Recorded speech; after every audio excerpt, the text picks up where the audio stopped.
back live with Andrew Bolt with the Bolt Report.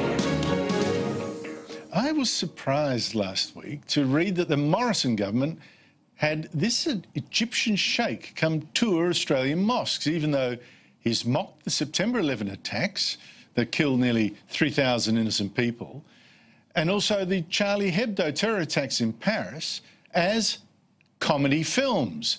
Here is this Sheikh Omar Abdelkafi 3 years ago. هذه التمثيلية الممجوجة التي تحدث للمسلمين في مشرق الأرض ومغربها هي الجزء الثاني من الفيلم الهزلي 11 من سبتمبر. يتكشفون وتتكشف له الحقائق قريبا أن هذه تمثيلية هزلية لا ناقة لنا فيها. And this sheikh has also denounced Jews and Christians. Now, the reason I am surprised is that this dangerous fantasist was allowed in is because of this. The same Morrison government won't let in Milo Yiannopoulos, a gay man, an author, a libertarian, a provocateur who's never excused terrorism or engaged in wild conspiracy theories about who actually done it. As I told you last week, Yiannopoulos cannot get a visa so far for his own speaking tour here because the Immigration Department says he was controversial and rude the last time he came, which he was, and so what? But the main objection to him, or at least the very first one listed in the document sent to Milo, is that when he comes here, the left gets violent, like it's all his fault. It's told him, despite the locations of your previous appearances being withheld by the organisers until 24 hours prior to the events, there were still significant protests at both the Sydney and Melbourne events. The protests at the Melbourne event involved violence between those protesting and your supporters. Well, what this actually means is that the violence by the left, because they initiated it, and they were the perpetrators of most of it, if not all, this means if the left starts bashing your audience or attacking you, then you can't come in. It's your fault, which means in this case, the Morrison government is the political arm of Antifa, the fascist left. Joining me is someone who has also been the target of violent protests and has lobbied for a visa for Milo Yiannopoulos, is One Nation leader Pauline Hanson. Pauline, thank you so much for joining me, and I should give a shout out to the folks watching behind you, where you're just about to address a meeting in the top of the town pub in Burnie. Hello, people in the pub. Give a big yell and I might hear you outside. Pauline, why do you care about this issue? Andrew, I can go back 22 years ago when I was having my meetings, everyone wanted to shut me down from having my say. And I believe that we're heading down the path of a socialist agenda in this country where they're actually wanting to control us and strip away our democracy and people having the right to have a say. Over the years, they've actually installed people into positions, whether it be council, whether it's state governments and possibly into our federal parliaments as well, that people to overrule and have their own dictatorship and suppressing the people. That concerns me greatly because this is a country of democracy and people should have their say. Freedom of speech is very important to me. That's why I never gave in and I kept going. I saw people come to my meetings, the pensioners, the aged, they had, you know, condoms of urine thrown at them, they had eggs, they had tomatoes, but the people believed in me and they had a right to hear what I had to say. The same as Milo and Tommy Robinson. You know, if we strip away from the people the right to hear who they want to, we're losing our democracy and we're letting those others control our thought. And that's, again, the thought police.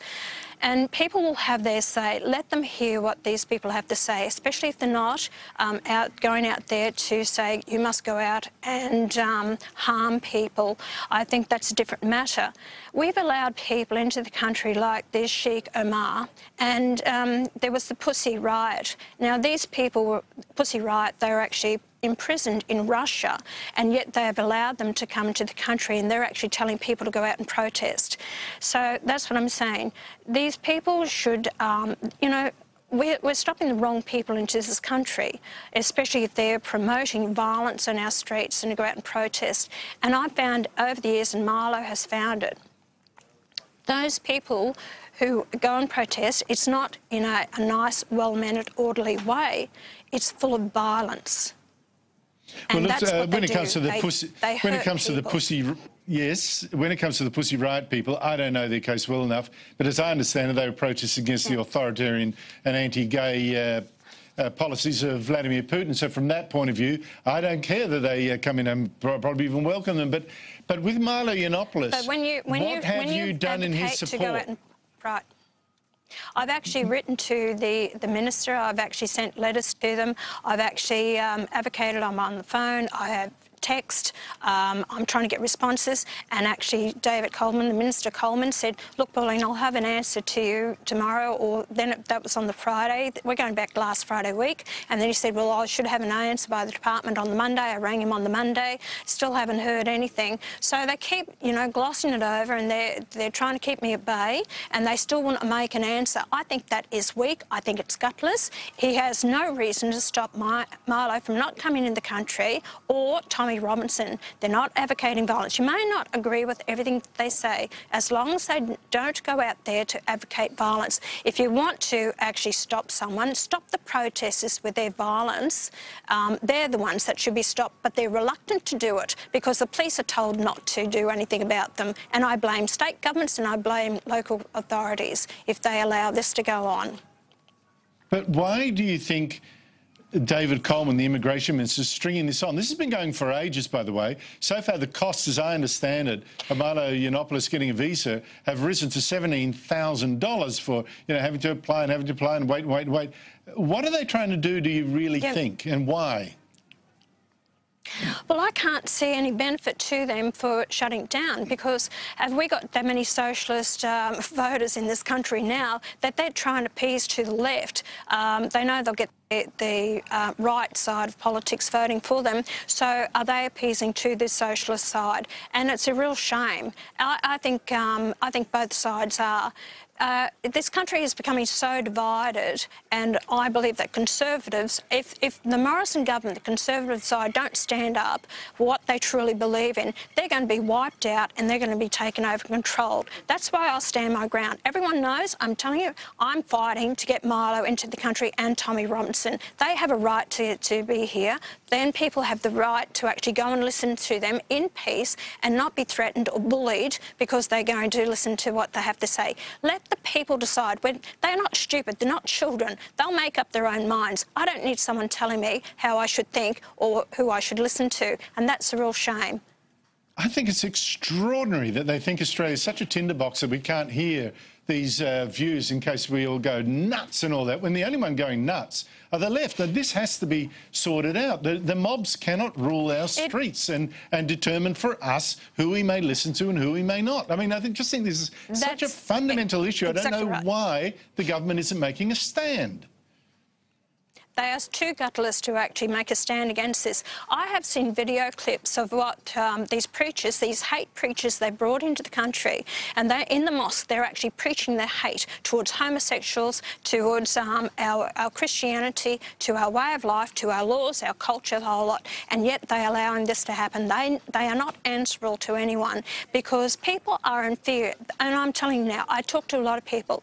People are actually becoming in fear to say what they want to say, and it's all behind closed doors because the thought police are out there, whether you like it or not, and it's getting worse. And then, unless people like myself and people who have the same backbone that I have to stand up for what I believe in and call it out for what it is, nothing will change in this country.